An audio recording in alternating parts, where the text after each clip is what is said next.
Hi, my name is Rebecca Olson, and I am delighted to be here again with another one of our amazing female leaders in Maryland. We are so incredibly blessed. So we have Kristin Unger, one of our Women to Watch honorees with Crimson Tide Tax. Hi, Kristin. How are you? Hi, Rebecca. Thank you for having me. We are so excited to celebrate you and all that you've done in your career and in this community, and owning your own business. Like, what a phenomenal opportunity that our profession provides, right? There's so many opportunities, but to be your own boss, right? What would you say you are most proud of in that journey? I'm sure just even having your own firm is exciting, but what's something along the way that you kind of put a marker in the sand of, like, I'm really proud of that accomplishment? Yeah, so obviously I'm so proud to have my business and have started my business. In 2023, I took a really big leap of faith. I left the security of a W-2 job to build something just totally on my own. So I started with just a few clients, just a small handful. Now I've grown the firm in just a few years to over 150. Individuals and small businesses, which I'm again very proud of. So really, what makes this achievement just really meaningful to me is that I took a on myself. Mm. I walked away from that steady paycheck. It was scary. It was daunting. There's that voice in your head that says, "What if I fail?" But I wanted to listen to that voice that said, "Well, what if I succeed?" So I'm just proud of that courage of what I built in a short amount of time. I also feel like I'm very proud of this space that I've entered because it's a little different. I feel like I'm in this middle market space where I saw a gap. You have large firms, they have huge staff, they're servicing huge clients, and with that comes, obviously big fees, and that is very appropriate for a lot of people. On the other hand, you have some smaller shops, and they're servicing more, less complex financial situations, and that's affordable, and it makes sense for a large number of people.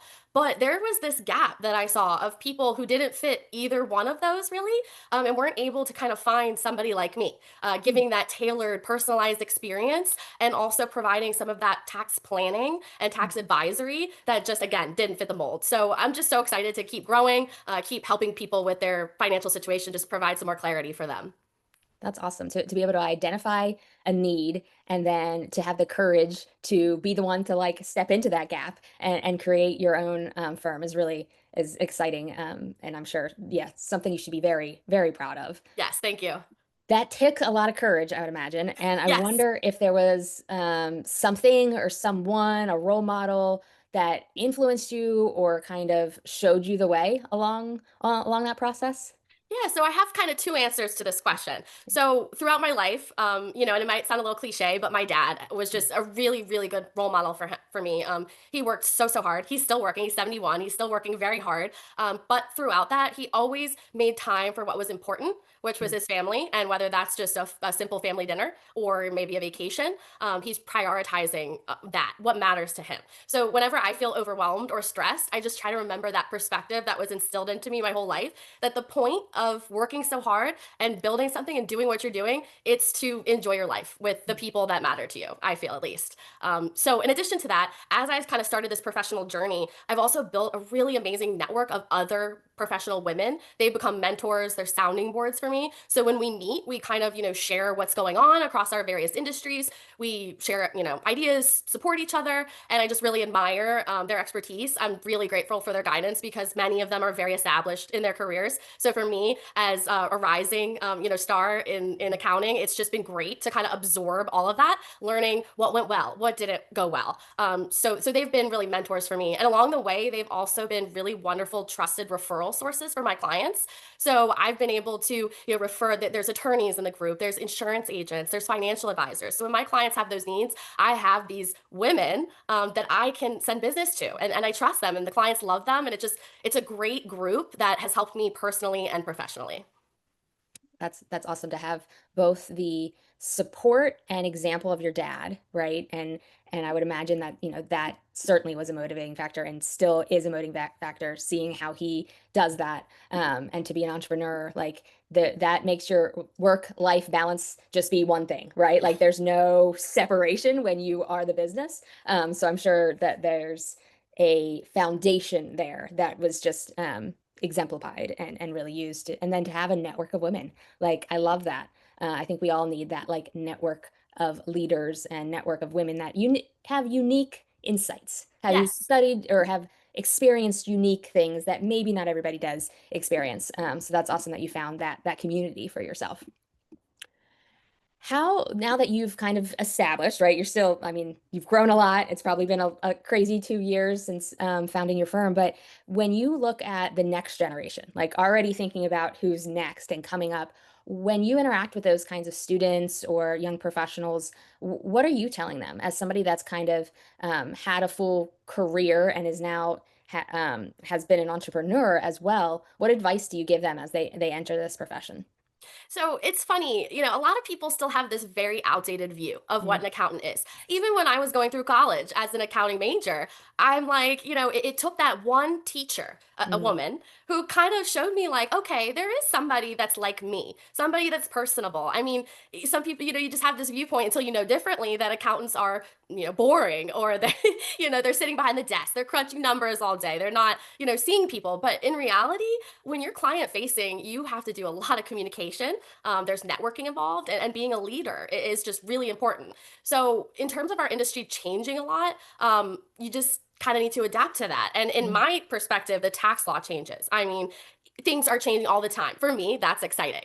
Whereas in the past, before recent years, things were kind of static with some of those laws. So having some change, it gets interesting. With mm, that, the needs of the clients, they become more than just compliance. So they want insights. They don't want you to put the numbers in and then hand it back to them. They want insights into what happened, what's going to happen. So if you could stay ahead of these changes, you're going to be invaluable to your mm, clients. You're going to build long-term relationships, and you're just so much more than that stereotypical accountant. You're a trusted advisor, a confidant, a really important person to your clients. So touching on, again, changing, of course, you have to mention technology, AI, automation. I mean, it's a reality of every industry, but in specifically to our industry, so much is being automated, and that frees up our time to do more things like planning, more fun things. We're not doing those automated tasks that I mentioned before. That is a thing of the past. We're looking forward to the future. So with that is also cloud-based software. You don't always have to be in a set office. You can work wherever you are, given you have the right security in place, of course. right. And also with that is you can have clients all over the place, which is really cool. So I have a lot of clients in Maryland, but I'm not limited to Maryland. I have clients all over the country, which is just really exciting. Again, just building relationships and talking with these people. So if I had to talk to someone coming up in the profession, the next generation, I would tell them, make sure you're learning the fundamentals. Those are very important, but don't forget to stay curious about what else is out there. So you're going to learn those basic principles that are going to help you do your job, but having a wealth of knowledge outside of that, beyond the numbers, it's going to set you apart from other people. So for example, I'm pursuing a master's degree right now in financial planning and counseling,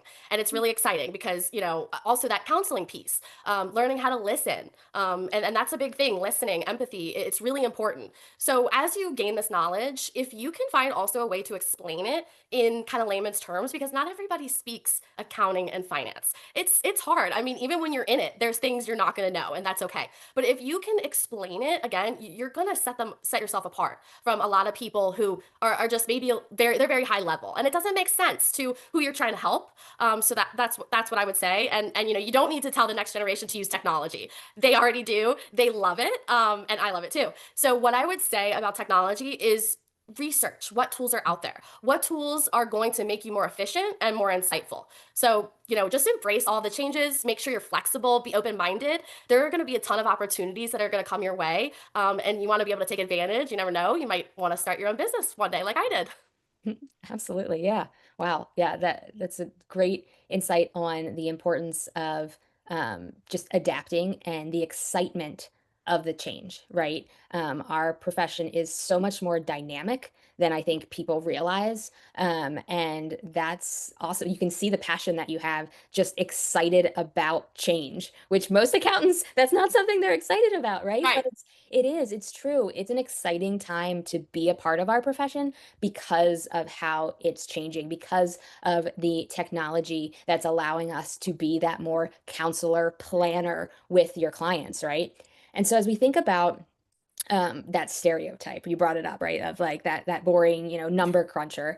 At MACPA, we've kind of been on this journey for, gosh, over a year now to really help change that. We've been doing these purpose interviews and talking to students about the actual kind of end impact of the work that we do as CPAs, not just the, actual work, but like how does it impact business? How does it impact families and communities, really? So I can already kind of tell what your answer might be for this, Kristen, but what would you say is your like your purpose, your why? What motivates you to work with your clients and really get those best results out?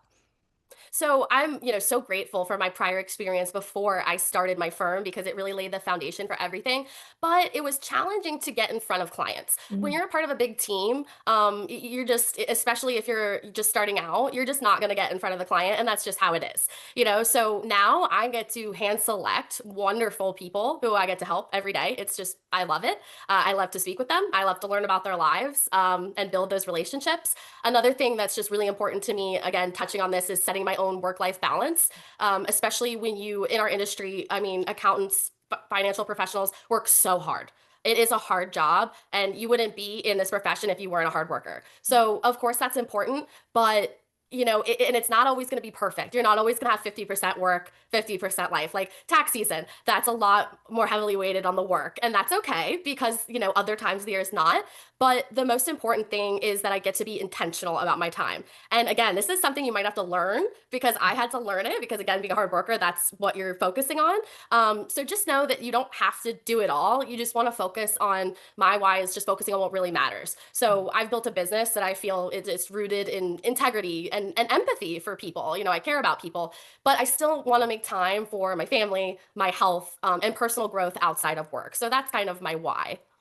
Yeah, that's awesome because your why spans, both parts of your life, and integrates them. And thinking back to the example your dad gave you, right? And then, becoming a business owner, an entrepreneur, and the flexibility and purpose that gives you.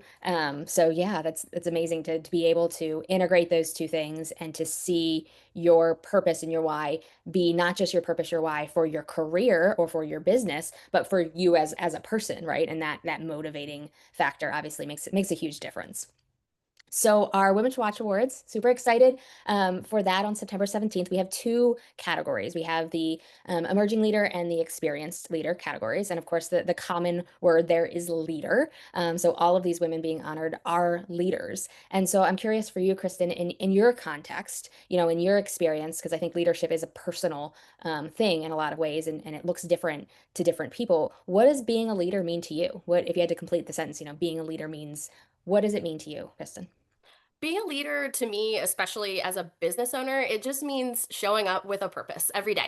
Even when everything around you is crazy, just staying true to your values, honesty, some of these things I've already mentioned, honesty, empathy, service, keeping those things in the back of your mind and making decisions that reflect those values and what you stand for. So I've wanted to create a space where clients feel seen, they feel heard. I'm listening to them. And then I'm also growing, again, like I've mentioned, personally and professionally.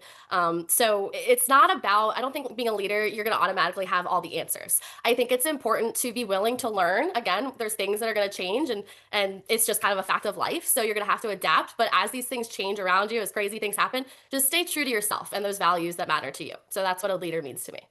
Absolutely. Yeah. And in a lot of ways, as you talked, I thought of, the importance of like leading ourselves first, right? Like Yes. staying true to who you are, your values, because it would be easy to get dragged into other people's narratives or desires for you. But to be who you are, and then that just naturally leads. People are just attracted to people like that, right? That just have that confidence and that stability in who they are. Um, Right, exactly. yeah. And it's funny, I kind of said what I would say to the next generation professionals, but I also think the next generation of professionals have something to show us as well in terms of self-care. That Mm. is very important. And you can't show up for your job if you're not showing up for yourself. But you just saying that kind of made me think of that. And again, it's sometimes it's ingrained in us to just work, work, work. But self-care is very important as well to be your best self. Absolutely. Absolutely. So, MACPA is celebrating our 125th anniversary next year, which is crazy. So, the CPA profession has been in Maryland for 125 years. We are the third state to have a CPA license. And so, we think of this profession as so much more than a job. I think in some ways, so much more than even a career, but we think of it in terms of like a community. And so, Kristen, what has having a community, having a profession that you're a part of really meant to you in your career journey? Well, being a sole practitioner, it's easy to feel isolated, lonely. So having a community, that source of connection and support and inspiration too, has been just really valuable. So I feel like I'm not alone. So there's a ton of learning opportunities through the MACPA, and again, just a network of professionals who they get it. So it just makes me feel empowered to keep going, keep building my firm, keep building this legacy, basically. So 125 years, that's huge. It's a huge milestone. It reminds me that again, there's something bigger that is happening here besides just what I'm doing. So I'm very proud to be a part of it, and I'm just really excited to keep shaping the future of our profession. Absolutely. Excited for the next 125 years. Yes, And that we get to play a small role in that, right? Like we're exactly. playing a role now. We are standing on the shoulders of the giants of the people that came before us, that established this, and we get to continue the legacy. I love that word. So thank you for being a part of this community, for bringing your energy, expertise, leadership, and your integrity and those values showing up authentically. So it was wonderful to get to chat with you a little bit through this forum, but I look forward to meeting you and getting to know you a little bit more at our Women to Watch awards and our Voices of Impact Leadership Forum on September 17th. Great. Thank you so much.